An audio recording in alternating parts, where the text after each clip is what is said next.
record? And it is. So, hi everyone, this is Ro from Ro's Kitchen. I want to welcome you to my masterclass, and I want to introduce you to a wonderful speaker that I've admired. He's got a great track record.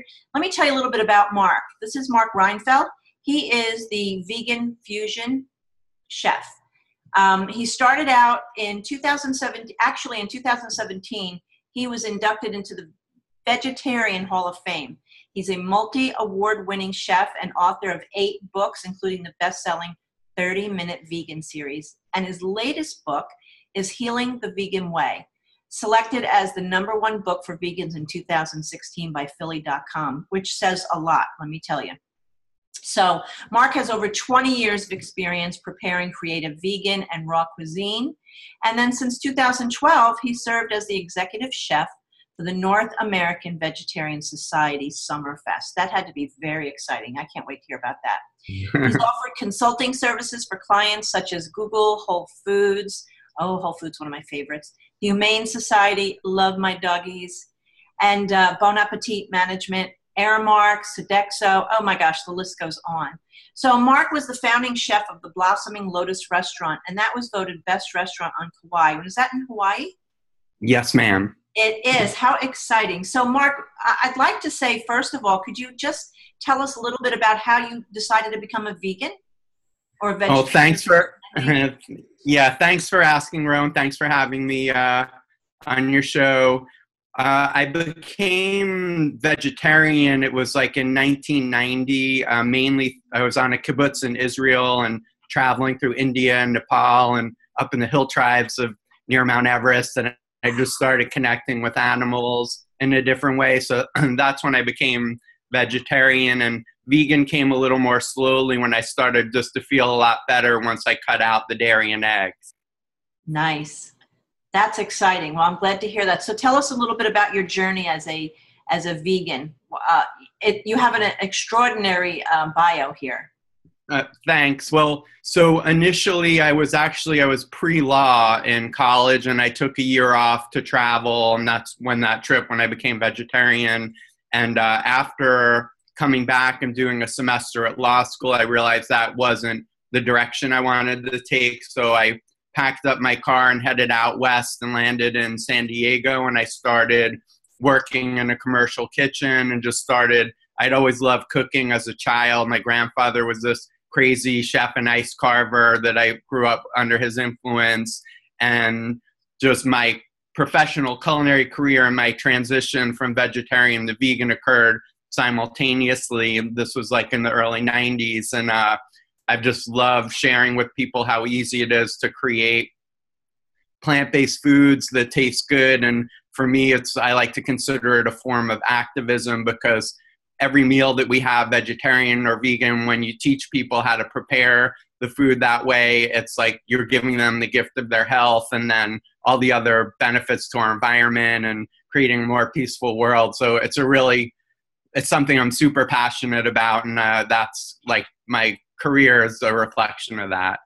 That's fantastic. And tell me a little bit about how, I know you said when you became a vegetarian, it made you feel better, but then when you switched over to being a vegan and more plant-based, could you see another difference in the way you felt? Yeah, it was huge. And I always like referencing what I call the 3 doors when I talk about this. Like when you ask people why they became vegan or more plant-based, it usually fits into one of 3 general categories, which I like in the 3 doors that go in the same room. And once you're in the room, the reasons kind of merge together, but health and medical is a big one, then environmental or sustainability, and the third would be concern for animal welfare. And so my journey to vegetarian was mainly through door number 3 of just deciding I didn't want to eat animals anymore.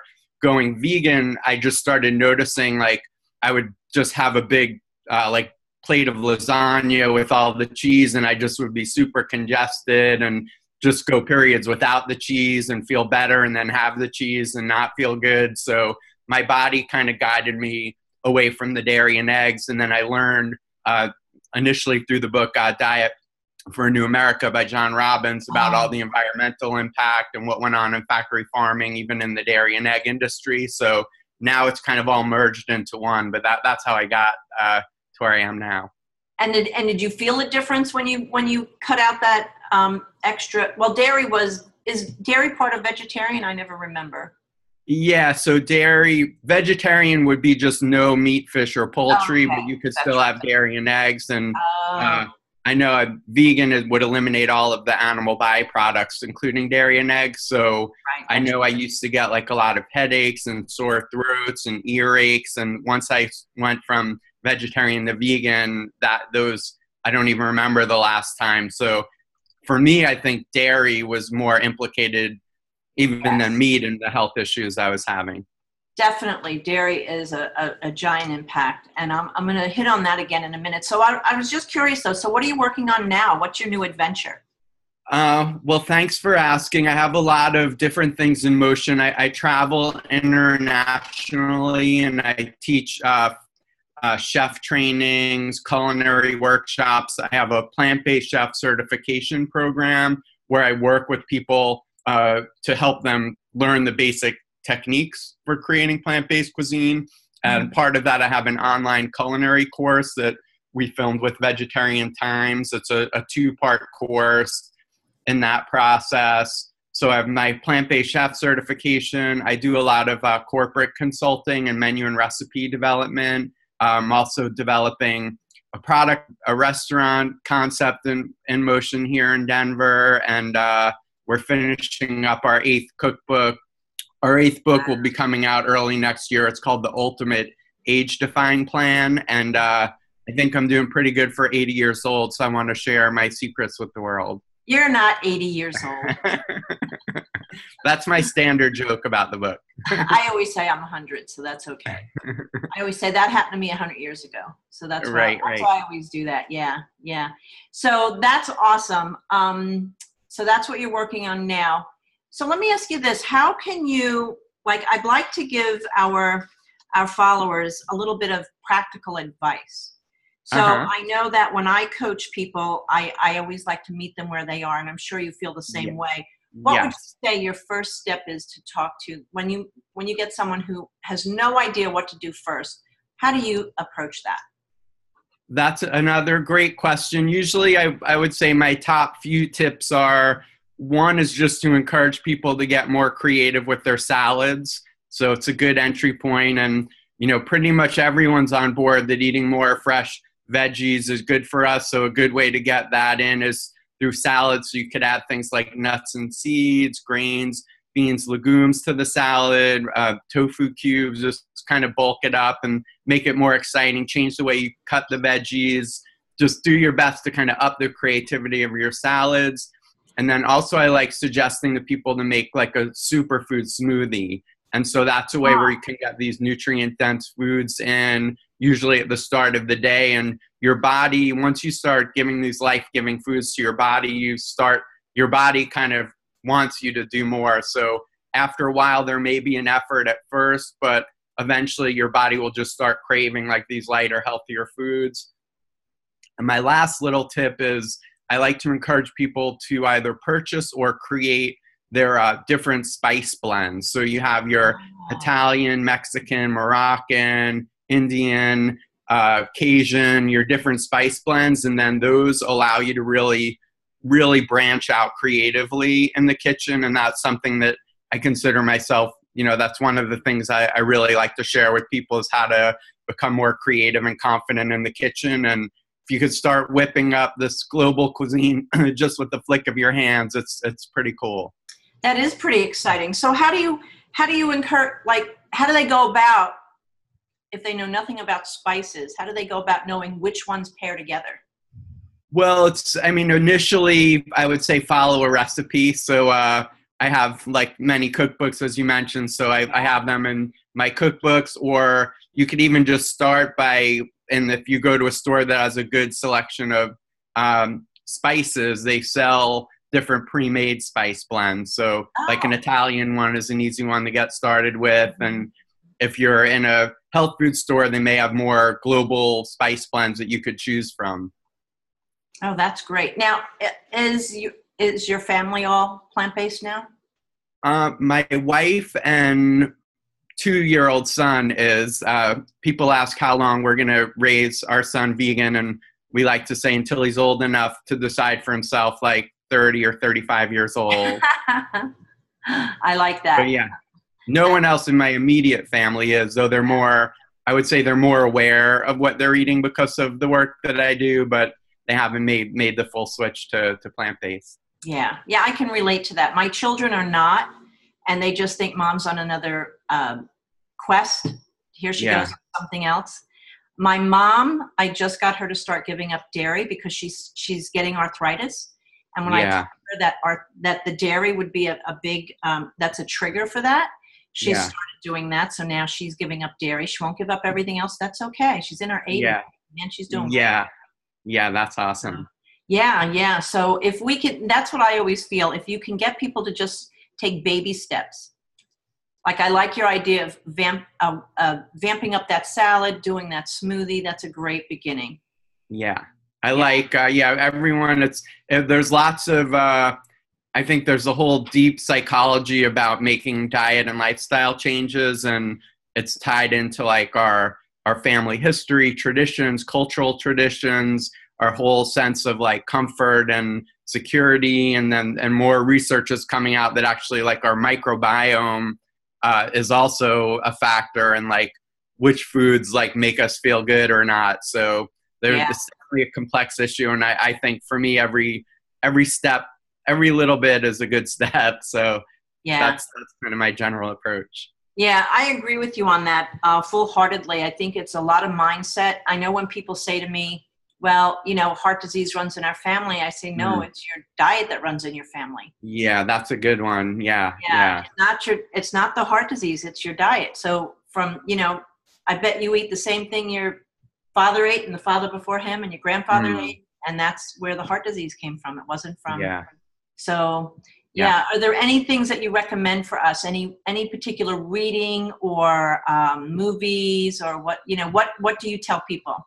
Well, I usually look, I like in all the classes I do, and I do anything from like a 2-day workshop to a full 10-day culinary immersion where I've worked with like chefs who've trained at the Cordon Bleu all the way to people that weren't sure which end of the knife to work with. And in all those trainings, I like talking about these 3 doors to really give people an insight into the why Mhm. of all this. And so for the health door, as you know, like a lot of the conditions that like some of the main killers of our society, heart disease, diabetes, certain forms of cancer are coming to seem to be diet and lifestyle related. So there's a lot of good movies that I like to recommend for there, like Forks Over Knives, Mhm. What the Health, Eating You Alive. I have a brief, like 6-second cameo in that one. I'll We have to filmed go for see 8 it now. hours and it got whittled down to about 6 seconds. So Oh, that's so exciting! I can't wait to see it. That's the yeah, one and I then haven't seen yet. there's a new one coming out called The Game Changers by James Cameron, and I saw that at the Boulder Film Festival. That's going to be huge. It really features like a lot of the plant-based athletes, and the guy who set the world record for lifting the heaviest weight and Mhm. carrying it the furthest was a vegan, and the guy who did the Appalachian Trail in the shortest length of time is a vegan, and they feature these Olympic athletes, special ops trainers. So it really dispels the myth that like that we can't thrive on a plant-based diet. So that's a good one. I always like throwing in veganbodybuilding.com as a good website for anyone who's questioning whether nutritionally they could thrive on a plant-based diet. I think that puts that to rest. And then for the environmental door, it's, you could argue really till the end of time with someone about what the healthiest diet is. Mhm. But once you start looking at like what's the impact on the environment of our food choices, that to me is where plant-based diet really starts to stand out on its own. And when you look at pretty much every variable you can consider, such as water use, land use, energy use, amount of pollution, the plant-based lifestyle is really, I mean, it's pretty clear it's the most sustainable way we can feed humanity. And Yeah. the movie for that is called Cowspiracy that I Oh, like to yes. recommend. Mm-hmm. And then door number 3 is usually the most charged. Like, you could be at a table with people and people are saying, why are you vegan? You say for your health, and no one will really look up. You could say for the environment. Maybe one person at the table, their eyebrow will raise.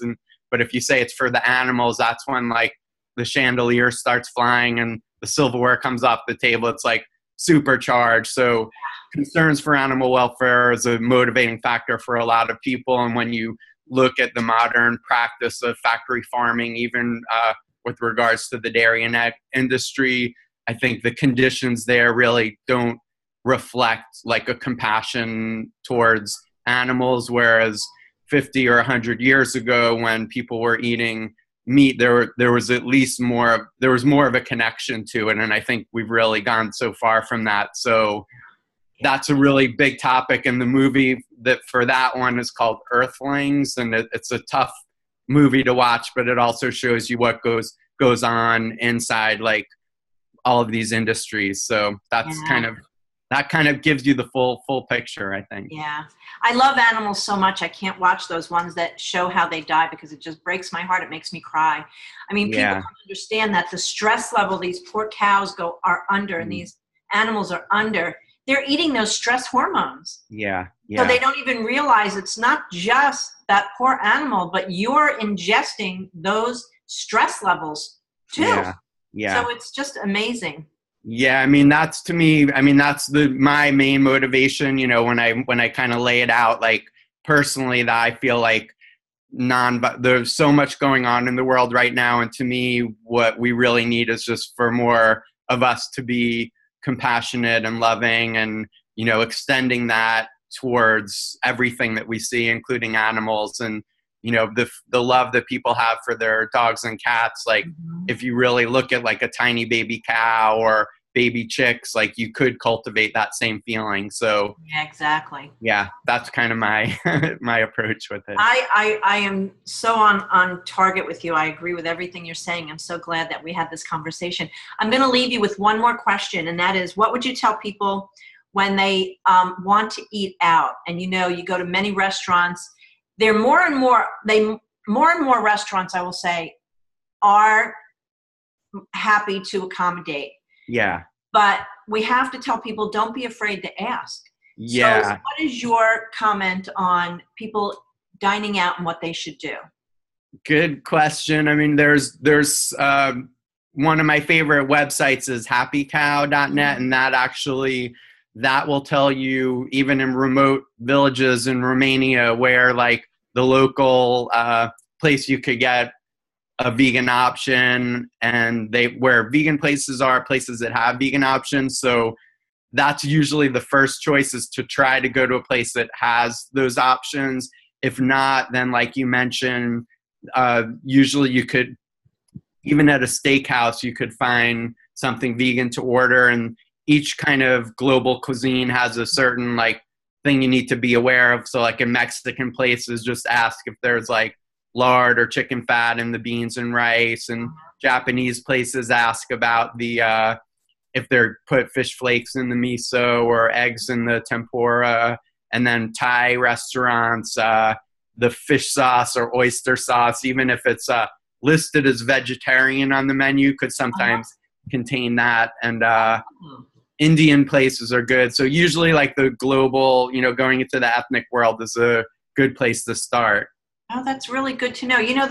That's really good to know. I didn't really even think about things like fish sauce and oyster sauce. That never dawned on me. Yeah, because they do say vegetarian or vegan.